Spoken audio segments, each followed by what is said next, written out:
Hi hello welcome to cook with Hindu channel. இப்போ நம்ம இன்றைக்கி சூப்பரான ஒரு ஸ்ட்ராபெரி கேக் பண்ண போகிறோம். அது எப்படி பண்ணலாங்கிறத நான் சொல்கிறேன். அதுக்கு ஃபஸ்ட்டு ஃப்ரெஷ்ஷான ஸ்ட்ராபெரிஸை இடிகளில் ஸ்மாஷ் பண்ணி வச்சுக்கோங்க. நான் கேக் பேட்டர் ஆல்ரெடி ரெடி பண்ணி வச்சுருக்கேன். அதை ஒரு டின்னில் ஆஃப் மட்டும் ஊற்றிட்டு அது மேலே ஸ்மாஷ்டு ஸ்ட்ராபெரியை ஸ்ப்ரெட் பண்ணிவிட்டு பேலன்ஸ் பேட்டரையும் ஊற்றி செட் பண்ணி வச்சுக்கோங்க. அதுக்கப்புறமா அவனை 200 டிகிரி செல்சியஸ்க்கு 10 மினிட்ஸ் ப்ரீ ஹீட் பண்ணி வச்சுக்கோங்க. அதுக்கப்புறம் இந்த கேக் டின் அதில் வச்சுட்டு 170 டிகிரி செல்சியஸில் ஒரு 20 மினிட்ஸ் பேக் பண்ணி எடுத்துக்கோங்க. அதுக்கப்புறம் பேக் ஆகலைன்னு நீங்கள் ஒரு நைஃபோ ஒரு ஸ்டிக்கோ வச்சு கேக்கை குத்தி பார்த்தீங்கன்னா அது மாவு மாதிரி ஒட்டிட்டு வரும். அப்போ இன்னொரு 5 மினிட்ஸ் திருப்பி ரீபேக் பண்ணி எடுத்துக்கலாம். இந்த கேக் பேட்டரை நான் எப்படி ரெடி பண்ணேன்றது சொல்கிறேன். இந்த கேக் பேட்டர் ரெடி பண்ணுறதுக்கு ஒரு egg, 1 teaspoon vanilla essence, 1 tablespoon vinegar, 2 tablespoon milk, 2 tablespoon oil, 3 tablespoon butter, melted butter, இதெல்லாத்தையும் நல்லா பீட் பண்ணி எடுத்துக்கணும். நல்லா பீட் பண்ணதுக்கப்புறமா இது நல்ல ஒரு ஃப்ளஃபியான ஒரு பதத்துக்கு வந்துடும். அதுக்கப்புறமா பிளெண்டர் அதுக்கப்புறம் யூஸ் பண்ணக்கூடாது பீட்டரை. அதுக்கப்புறம் நம்ம கட் அண்ட் ஃபோல்ட் மெத்தடில் தான் யூஸ் பண்ணணும். அதுக்கு 1 teaspoon baking powder, 1/4 teaspoon baking soda, ஒரு பிஞ்ச் சால்ட் போட்டு கட் அண்ட் ஃபோல்ட் மெத்தடில் மிக்ஸ் பண்ணி வச்சுக்கலாம்.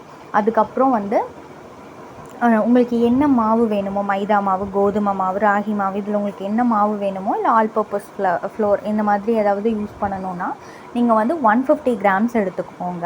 அதை 3 பேட்சாக பிரித்து ஒவ்வொரு பேட்சாக போட்டு கட் அண்ட் ஃபோல்ட் மெத்தடில் மட்டும்தாங்க மிக்ஸ் பண்ணணும். அப்போ தான் அந்த ரிப்பன் பதத்துக்கு வரும். நீங்கள் அதாவது இப்படி அந்த பேட்டரை நீங்கள் இப்படி ஊற்றுனீங்கன்னா அது அப்படியே ரிப்பன் மாதிரி இப்படி அப்படியே வரணும். அப்போ தான் அது கரெக்டான ஒரு கேக் வரதுக்கான பதத்தில் இருக்குதுன்னு அர்த்தம். அது வரலைனாலே கேக் நல்லா வராது, அதை நல்லா தெரிஞ்சுக்கோங்க. ஸோ அப்படி தான் நம்ம கேக் பேட்டரை ரெடி பண்ணோம். அப்புறம் லாஸ்ட்டாக 1 டேபிள் ஸ்பூன் பட்டரை அந்த பேட்டரில் மிக்ஸ் பண்ணிக்கோங்க லாஸ்ட்டாக. அப்புறம் சைட் பை சைட் நம்ம ஜாம் ஸ்ட்ராபெரி ஜாம் ரெடி பண்ணுறதுக்கு அந்த கேக்கில் ஸ்ப்ரெட் பண்ணுறதுக்கு நம்மளுக்கு ஜாம் வேணும். அதை ரெடி பண்ணுறதுக்கு ஒரு 2 டீஸ்பூன் சுகரில் 1 டீஸ்பூன் வாட்டர் போட்டு அதை நல்லா மெல்ட் ஆனதுக்கப்புறம் ஒரு 4 ஸ்ட்ராபெரியை கட் பண்ணி அதில் போட்டு நல்லா மிக்ஸ் பண்ணிக்கிறோம். ஒரு பிஞ்ச் சால்ட், அது இனிப்பை தூக்கி காட்டுறதுக்காக சால்ட்டு போட்டுக்கிறோம். அதை நல்லா மிக்ஸ் பண்ணி பாயில் பண்ணுறதுக்கு வச்சுட்டேன். அதுக்கப்புறம் side by side white chocolate ஒரு 20 கிராம் எடுத்து, விப்பிங் க்ரீம் ஒரு 15 கிராம் எடுத்து அதை நல்லா டபுள் பாயிலிங் மெத்தடில் மெல்ட் பண்ணி ஒரு ரூம் கூலிங் ஆகிற இதுக்காக வச்சுக்கிறோம். அது கூலிங் ஆனதுக்கப்புறம் ஃப்ரிட்ஜில் ஒரு 1/2 அன் ஹவர் ஸ்டோர் பண்ணிடணும். அதுக்கப்புறம் தான் அதை எடுத்து பீட்டரில் நல்லா பீட் பண்ணணும். அந்த க்ரீம் ஸ்ப்ரெட் பண்ணி சாப்பிடும்போது நல்லா டேஸ்ட்டாக இருக்கும். அது கேக்குக்கு மட்டும் இல்லை, சப்பாத்தி, ஆறின தோசை, அப்புறம் பட்டர் மிக்ஸ் பண்ணிவிட்டு ப்ரெட்டுக்கு போட்டு சாப்பிட்லாம், நல்லா டேஸ்ட்டாக இருக்கும். அதை நான் எடுத்துக்கிறேன். இப்போ 25 மினிட்ஸ் பேக் பண்ணதுக்கப்புறம் கேக் நல்லா ரெடி ஆகிடுச்சு. அந்த கேக்கை 2 ஸ்லைசஸாக கட் பண்ணிவிட்டு அது மேலே நான் சுகர் சிரப் ரெடி பண்ணி வச்சுருக்கேன். அதை ஸ்ப்ரெட் பண்ணிக்கிறேன்.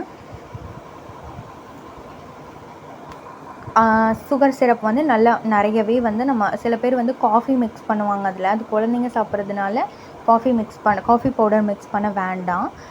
கேக்கை நான் பார்த்தீங்கன்னா வீட் ஃப்ளோரில் தான் பண்ணியிருக்கேன். உங்களுக்கு என்ன ஃப்ளோர் வேணும்னு நீங்கள் நினச்சிங்கன்னா அந்த ஃப்ளோரில் நீங்கள் யூஸ் பண்ணி பேக் பண்ணிக்கலாம். இப்போ நான் அந்த கேக்கை 2 பார்ட்டாக கட் பண்ணி எடுத்துட்டு அந்த கேக் மேலே நான் சுகர் சிரப்பை ஸ்ப்ரெட் பண்ணிக்க போகிறேன். அதுக்கு முன்னாடி நான் இந்த நமக்கு மெல்ட் பண்ணி வச்சுருந்தோம் இல்லைங்களா டபுள் பாயிலிங் மெத்தடில், அந்த ஒயிட் சாக்லேட்டையும் விப்பிங் க்ரீமையும் இந்த பதத்துக்கு நம்ம ரெடி பண்ணி வச்சுக்கிறோம். அது ரெடி பண்ணி இந்த மாதிரி ஒரு பதத்துக்கு வந்துருச்சுனாலே அந்த க்ரீம் செட் ஆகிடுச்சின்னு அர்த்தங்க. அதை நம்ம கவரில் போட்டு ரெடி பண்ணி வச்சுக்கலாம். திருப்பியும் ஃப்ரிட்ஜில் எடுத்து கூட வச்சுக்கலாம். அதுக்கப்புறம் கேக் மேலே சுகர் சிரப் வந்து நம்ம ஸ்ப்ரெட் பண்ணிவிட்டு அது மேலே நம்ம வந்து நான் ஆல்ரெடி விப்பின் க்ரீமில் ஸ்ட்ராபெரி ஃப்ளேவர் அந்த ஜாம் செஞ்சேன் இல்லைங்களா, அதவே போட்டு நல்லா மிக்ஸ் பண்ணி ஃப்ரிட்ஜில் ஸ்டோர் பண்ணியிருந்தேன். அதை வந்து நான் இப்போ எடுத்து கேக் மேலே நல்லா ஸ்ப்ரெட் பண்ணிக்கிறேன்.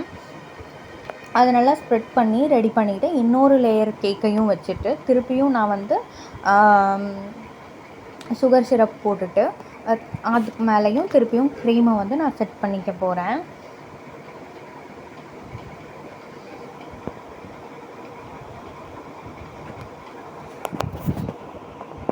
இது மேலே பார்த்திங்கன்னா சுகர் சிரப் போட்டுட்டு அந்த க்ரீம் அப்ளை பண்ணதுக்கப்புறம் நான் அந்த ஸ்ட்ராபெரி ஜாம் செஞ்சோம் இல்லைங்களா, அந்த ஜாமை வந்து அது மேலே நல்லா ஸ்ப்ரெட் பண்ணிக்கலாம். அது நல்லா டேஸ்ட்டாக இருக்குங்க. நம்ம வந்து செஞ்சதுக்கப்புறம் எவ்வளோ புளிப்பான ஸ்ட்ராபெரி நீங்கள் வாங்கினீங்கனாலும் ஒரு 2 டீஸ்பூன் ஆஃப் சுகரை 1 டீஸ்பூன் வாட்டரில் நல்லா மெல்ட் பண்ணிவிட்டு அதில் ஸ்ட்ராபெரிஸை போட்டு நல்லா குக் பண்ணிடுங்க. அது குக் பண்ணதுக்கப்புறம் நல்லா ஜாம் மாதிரி வந்துடுங்க. ஒரு பிஞ்ச் சால்ட்டு மட்டும் போட்டால் போதும். நல்லா ஜாம் மாதிரி வந்துடும். நல்லா டேஸ்ட்டாக இருக்கும். அதை வந்து நீங்கள் வெறுமனே ப்ரெட்டில் கூட போட்டு சாப்பிட்டுக்கலாம்.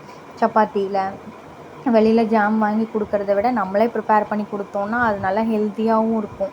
அதில் வந்து நீங்கள் ஸ்டோர் பண்ணுறீங்க அப்படின்னா நீங்கள் வந்து இல்லை வினிகரோ இல்லை லெமன் ஜூஸோ ஏதாவது வந்து நீங்கள் அதை ஸ்டோர் பண்ணுறதுக்காக ஊற்றி லாஸ்ட்டாக மிக்ஸ் பண்ணி ஒரு கண்டெய்னர் ஏர்டைட் பாட்டில் கிளாஸ் கண்டெய்னரில் போட்டு ஃப்ரிட்ஜில் ஸ்டோர் பண்ணிக்கலாம்.